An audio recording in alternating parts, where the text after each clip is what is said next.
Marie. Bonjour. Bonjour. Ça va. Bonjour. Bienvenue. Emilien, responsable du... Ça va. Celui-là, on le met en fait dans un surface.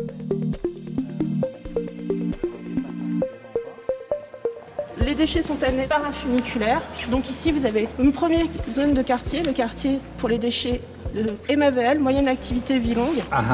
Voilà, ici qui sont des alvéoles de stockage qui font plusieurs centaines de mètres de longueur.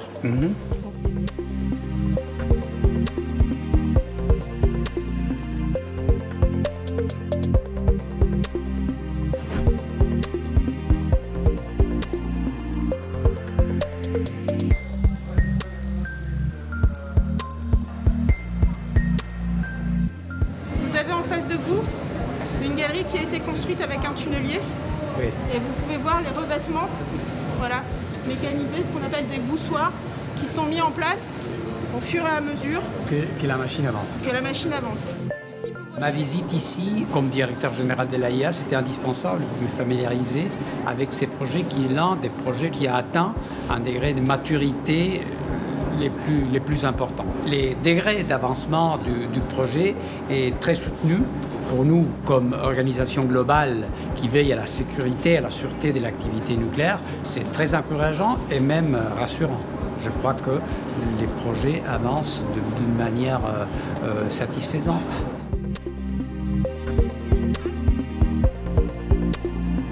La visite du directeur général de l'AIEA, c'est d'abord un honneur pour nous que de le recevoir. C'est aussi la reconnaissance du travail accompli par l'ANDRA, par les femmes et les hommes qui depuis 30 ans portent le projet CIGEO. L'AIEA a été de tous les rendez-vous et de toutes les étapes décisives du projet CIGEO. Les propriétés de cette argile, c'est tout d'abord sa très faible perméabilité. Il y a très peu d'eau qui peut circuler à l'intérieur. Sa deuxième propriété forte, c'est la rétention des radionucléides. Ils ne peuvent pas se déplacer facilement à l'intérieur de cette roche.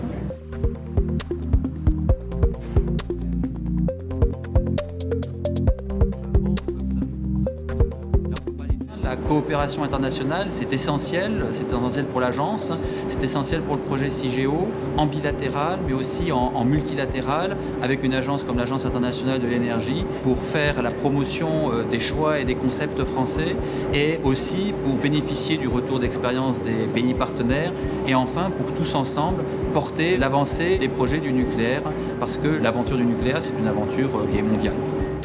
L'AIA a un rôle global de standardisation, un rôle global qui veuille à l'application des standards de sécurité et de sûreté les plus fermes, les plus stricts au monde.